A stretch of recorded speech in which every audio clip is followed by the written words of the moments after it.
Mr. Popper's Penguins, Chapter 10, Shadows. Next day, the picture of Mr. Popper and Captain Cook appeared in the Stillwater Morning Chronicle, with a paragraph about the house painter who had received a penguin by air express from Admiral Drake in the far-away Arctic.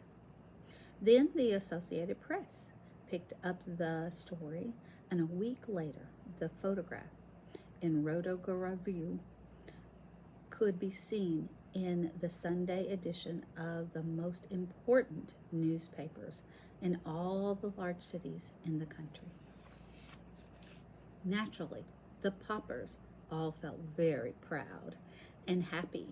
Captain Cook was not happy, however. He had suddenly ceased his gay exploring, little walks around the house, and would sit most of the day sulking in the refrigerator. Mrs. Popper had removed all the stranger objects, leaving only the marbles and crackers, so that Captain Cook now had a nice, orderly little rookery. "He wouldn't play with us any more," said Bill. "I tried to get some of my marbles from him, and he tried to bite me." "Naughty Captain Cook," said Jamie. "Better leave him alone, children," said Mrs. Popper. "He feels mopsy, I guess." But it was soon clear that it was something worse than mopiness that ailed Captain Cook. All day he would sit with his little white circled eyes staring out sadly from the refrigerator. His coat had lost its lovely glossy look. His round little stomach grew flatter every day. He would turn away now when Mrs. Popper would offer him some canned shrimp. One evening, she took his temperature. It was 104 degrees. "Well, Papa," she said, "I think you had better call the veterinary doctor. I'm afraid Captain Cook is really ill." But when the veterinary came, he only shook his head. He was a very good animal doctor, and though he had never taken care of a penguin before, he knew enough about birds to see at a glance that this one was seriously ill. "I will leave you some pills. Give him one every hour. Then you can try feeding him on sherbet and wrapping him in ice packs. But I cannot give you any encouragement because I'm afraid it is a hopeless case. This kind of bird was never made for this climate, you know. I can see that you have taken good care of him, but an Antarctic penguin can't thrive in still water." That night, the Poppers sat up all night, taking turns changing the ice packs. It was no use. In the morning, Mrs. Popper took Captain Cook's temperature again. It had gone up to 105. Everyone was very sympathetic. The reporter on the Morning Chronicle stopped in to inquire about the penguin. The neighbors brought in all sorts of broths and jellies to try to tempt the little fellow.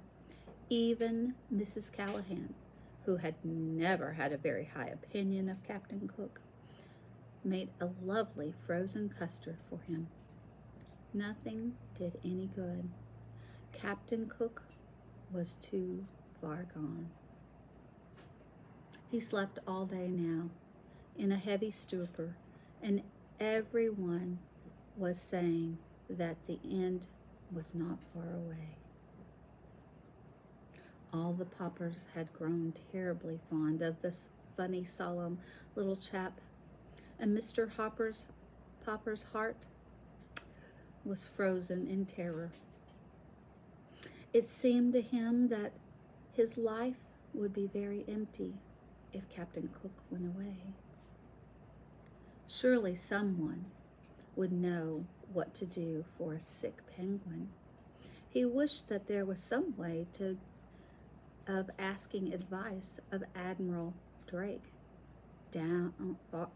away down at the South Pole, but there was not time. In his despair, Mr. Popper had an idea. A letter had brought him his pet. He sat down and wrote another letter. It was addressed to Dr. Smith, the curator of the great aquarium in Mammoth City, the largest in the world. Surely, if anyone, anywhere, had an idea what could cure a dying penguin, this man would.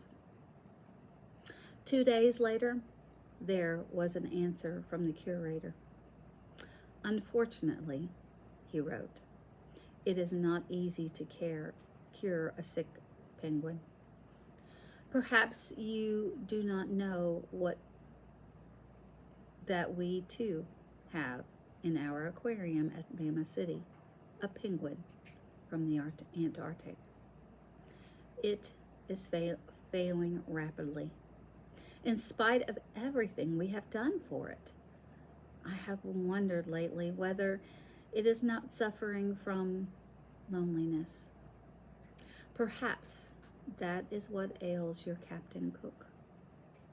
I am, therefore, shipping you under separate cover a penguin. You may keep her. There is just a chance that the birds may get on better together. And that is how Greta came to live at 432 Proudfoot Avenue.